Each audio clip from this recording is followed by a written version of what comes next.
thought he had it in there. I thought it was there.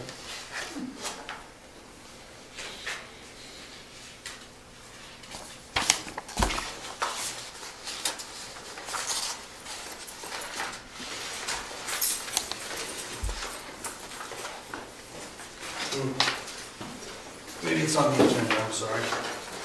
I don't have it.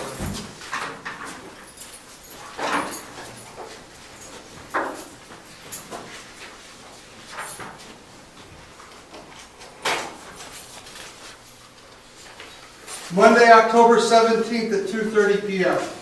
Monday, Posted on the board. Thank you. 10/17 at 2:30 p.m. Yep. So that would be next Monday at 2:30. Where is it? Here. Oh, Yeah. Do you know if it's actually him or one of his lackeys? I think it'd be a lackey. Hopefully it's an intelligent lackey. Good luck on that. Yeah, that'd be the first meeting. Senior Projects Director David Tilley. So Vinta won't be here. They never come. Yeah. They always send somebody else. Yeah, but he was calling around for a town hall meeting, and I got hooked up on a phone conference. Called Yeah. last Well, week before. I've just, when things come up, I call him to complain on personal issues, not town issues. And I've noticed because of that, I get the robocalls quite often when he's going to do a phone meeting. Yeah. So, yeah, speak loudly and they tend to call you back. Well, at least that's some response. Email and they never respond. Yeah. I don't think they even read the email. Robo readers.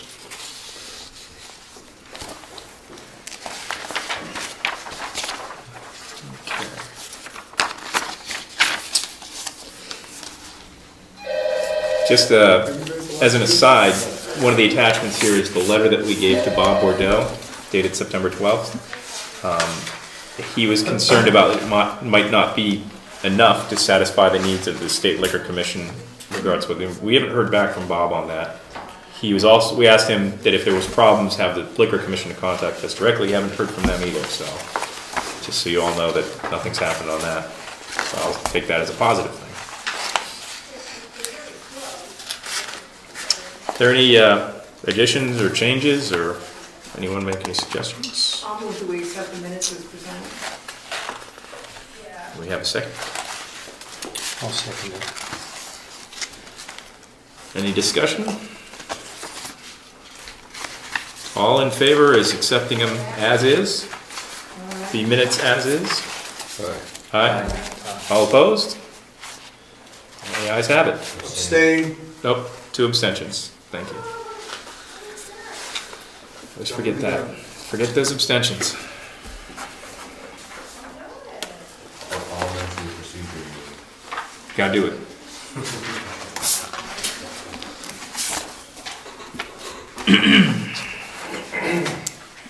Okay, old business, rules of procedure. I was hoping to talk about that tonight and only vote on one item, but since we don't have the full board here, we're missing a couple of people. I think we should wait.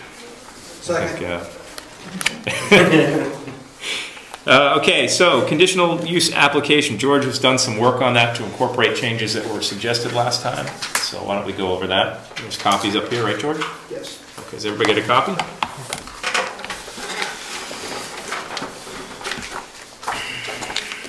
This one? Yeah.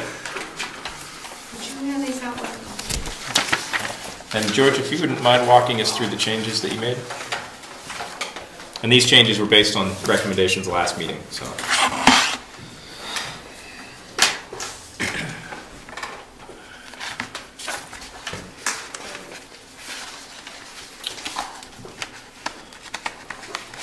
Okay, on page 2 of 6, top of the page, number 7.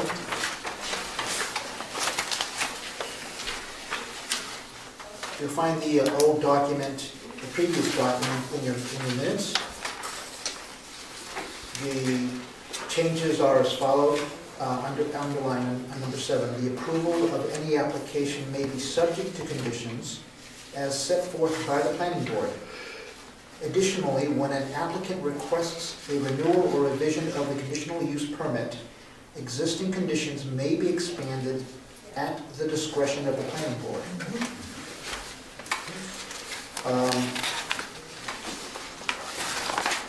Page 4 of 6. Page 4. Yes, page 4 of 6. Number 10. Using the attached address form, again, the underlying portions are the ones that were changed. Provide the names and addresses of all abutters, including those whose properties reside outside the town of Brookfield's boundary limits, per RSA 676-4. I'm going to skip the next sentence. The assessor clerk is required to certify, in parentheses, sign the application of, as recommended by Charlotte, of all abutters, including those whose properties reside outside the town of Brookfield's boundary limits. And if you notice, at the bottom where it says page 4 of 6, we've actually added a page to this document at the request of Rob. So we've added a butter notification form. This is copied directly out of the rules of procedure.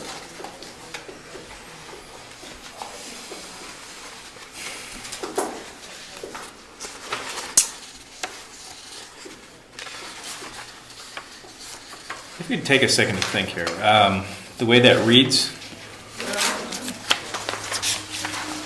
back on page 4 of 6, the second change, says the assessor clerk is required to certify, in the parentheses, sign the application of, all abutters, including those whose properties reside outside the town of Brookfield's boundary limits.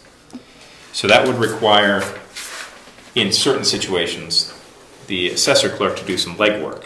Would that be acceptable to the selectmen to do that on our behalf? Because normally it's just checking her list, you know, if somebody comes in for one of these things. But if they come in... What if butters are outside of the Brookfield?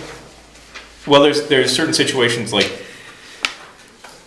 on the property up there. This is only for the recreational zone. Right, right. Show me on there a butter that lives outside the town, outside the town lines. Well, we use the state definition, which requires that abutters outside the town lines, because they're adjacent to the property, have to be notified. But I don't think, I understand that, but Right. I don't think there are, if you look at the property line, I don't think there's any abutters outside the town line. Does anybody else want to answer this? Whoever it is who owns that piece. I thought that the property went to the boundary of the town. Right. We've got So the... somebody's going to the side. So, Yeah, but doesn't here's go- Bob, right? doesn't- This big chunk here, somewhere. So then there's some pieces in Middleton, right? Oh. Right here, this one. This isn't Bob's. Okay, that's not Bob. Where does he end? Just back them all chewed up. Yeah.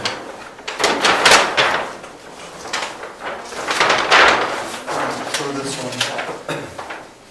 Here's it ends.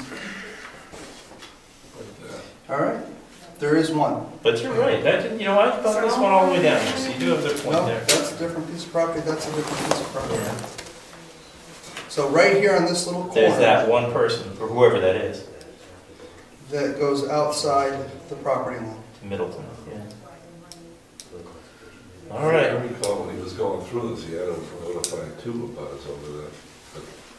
Unless that little peak actually touches 2 different pieces of property over here in Middleton. Well, the people you're thinking of might have been these 2 pieces here. Or possibly, I don't know what this piece is, because there's one in there. I don't know. Regardless, the map shows at least one. Yeah, I stand corrected, sorry. But would the selectmen be okay with that? I mean, making that small amount of legwork? Because then that would mean her calling up Middleton to confirm that one What's lot. currently in our rules and procedures? Just confirming whatever the list is, but we don't consider people outside of the town. Sure we do. You You consider all of us, regardless if they're within our town limits or not. But it's not, I don't remember it being specifically mentioned in there. It probably is not. It probably was paraphrased from the state's definition. Yeah. And you guys are utilizing the state's definition, correct? This is the state's definition?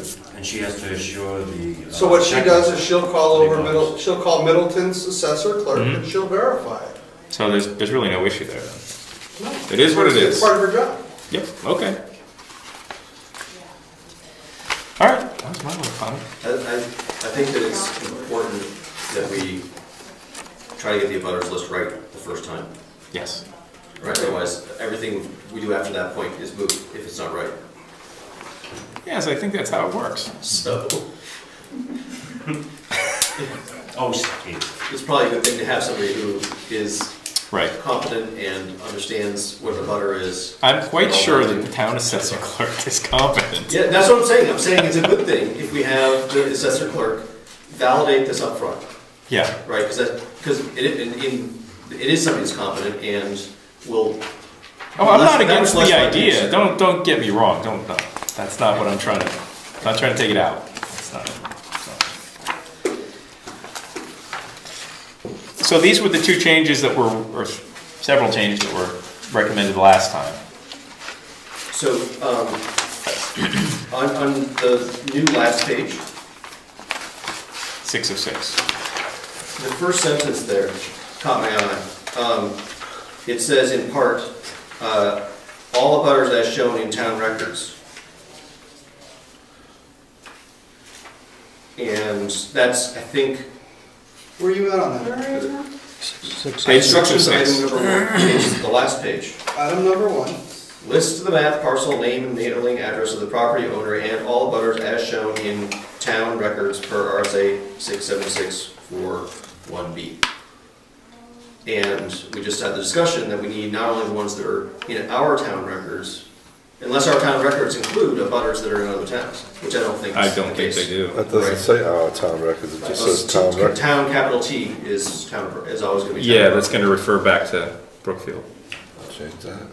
Yes, but in this case, I would kind of agree with Rick that it refers to, because the way that it's worded, it says, list the map, parcel name and mailing address of the property owner and all abutters as shown in town records per RSA 676:4, IB. Now, did anybody look that up? No, you're there, Brooke, you can do it. Did any, no, I'm asking. I haven't looked it up, no. I'm looking right now. Oh, all butters would be on the maps anyways, and their lot numbers would be assessed there because the maps overlap into the abutting towns also. So that won't be an issue. I think that's probably. I doubt our maps get updated yeah. when somebody subdivides in the next town over. I'd be Yeah. surprised. I'm not sure it's that accurate. They I know our town is accurate because it gets updated when there's subdivision, but Not necessarily. yeah, I don't know if we get the word from Middleton not in that situation. I don't know if Middleton gets the word from Middleton. And yeah, they're not going to pay for ours updated. Yeah.